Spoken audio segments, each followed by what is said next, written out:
September 26th marked the fourth day of referenda in the DPR, LPR, Kherson, and Zaporozhye regions in the territories controlled by Russian-led forces. According to the local election commission, the turnout after 3 days of voting was 77% in the DPR, 76% in the LPR, 51% in the Zaporozhye region, and 48% in Kherson. In an attempt to disrupt the vote, the Kiev regime continues shelling and terrorist attacks in the lost territories. 2 explosions took place in Berdyansk. One of them hit the area near the city administration building. Any potential victims were thankfully avoided. There was also an explosion in Melitopol, but the attempted terrorist act failed. The only victim was the saboteur himself, whose car exploded due to his careless handling of the explosives. Hundreds of Ukrainian artillery shells again hit the settlements of the DPR and LPR. A dozen civilians were injured, but fatal casualties were avoided.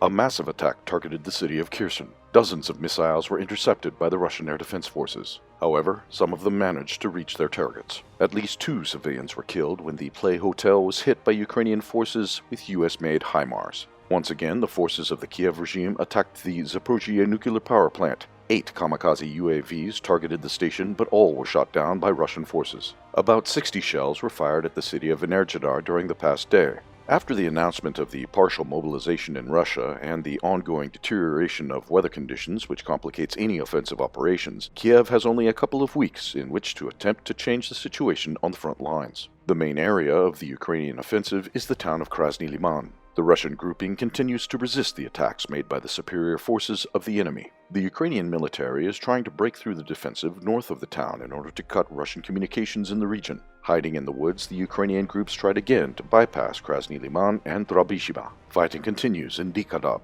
Near Seversk, fighting continues for control of Sporna and Bilagorovka. Neither side has claimed successes in this region. Massive Ukrainian attacks continue on the Oskal front. Inflicting significant losses on the enemy, Russian forces continue to resist the Ukrainian offensive. Meanwhile, Iranian-made Shahidon 136 suicide drones, rebranded as Russian Germanium-2 UAVs, continue to hit targets in the Odessa region for several days in a row. On September 25th, at least 2 drones hit the AFU Southern Command headquarters. In the evening, the strikes hit warehouses in the city of Zatoka. Earlier, the headquarters of the naval forces of Ukraine was struck as well. The Ukrainian military is trying to shoot down the UAVs with small arms, but to no avail. As a result of the chaotic shooting, at least 2 civilians were injured. Buildings and cars were also damaged.